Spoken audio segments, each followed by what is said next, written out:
Well, hi everyone. I know it's been a while since I made any moonshining videos, but I tried to take account of some of the comments and questions on some of the videos that are up there. And I've gotten a lot of questions lately about the sour mashing and what does it mean and what's the sour mash method.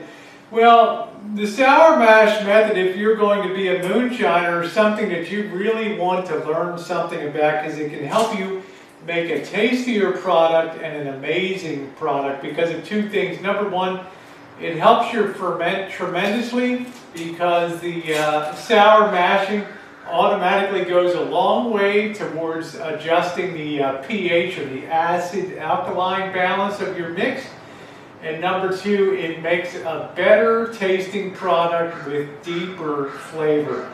There was actually a guy, you've heard of Old Crow whiskey before. Well, there was a guy named Dr. Crow who started and developed the sour mash method.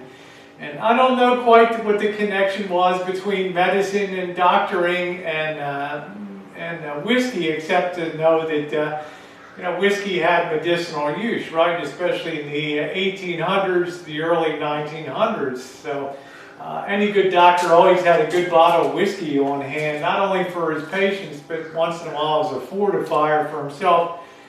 But Dr. Crow noticed that if he took a certain amount of what was left over in the still after he made a run or a distillation run, if he used a certain amount of what was left in the pot, not the grains, but the liquid, and added that to the new fermenting pot, the ferment that was to be made, the resulting product tasted better and the fermenting was fuller.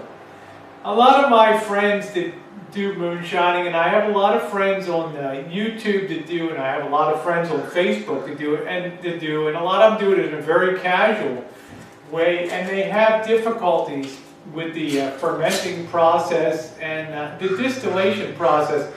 If you don't have a good ferment, you don't have a good whiskey. Okay, you don't have good product to put in the still. Plain and simple. It is critical that your ferments be good. And I used to struggle with fermenting until I discovered the joys of sour mashing. I used to expect to get 10, 12, 15% yields on our product, and I was lucky if I got 6 or 7%, and as a result, my friends would be pissed off because they feel like they drove 50 miles to boil water, okay? And it really encouraged me to develop the fermenting craft, which I did. So when I'm making the sour mash method, everything I make uses sour mash except the first run of the year because I don't have any backset product to use. But let's just imagine I finished the run and I have product left in the tank. I've stripped all the alcohol and tails off. Well, I'll take 8 gallons of that and I'll put it into the ferment barrel. I'll put in my 50 pounds of sugar. I'll add some fresh yeast and I'll top it up with some water, and you know what? I have a very great product I have a great ferment.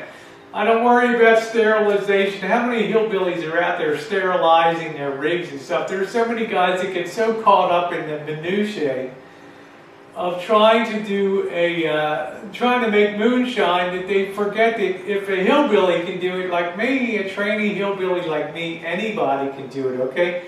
Use and learn the sour mash method. About 1/3 of the liquid volume of our ferment comes from backset. And if you look at any bottle of whiskey, any 750 milliliter, any bottle of whiskey, it'll say on it, sour mash method, like Jack Daniels and Jim Beam. These guys are proud to put it on there because it helps their product become better tasting and helps their fermenting process too.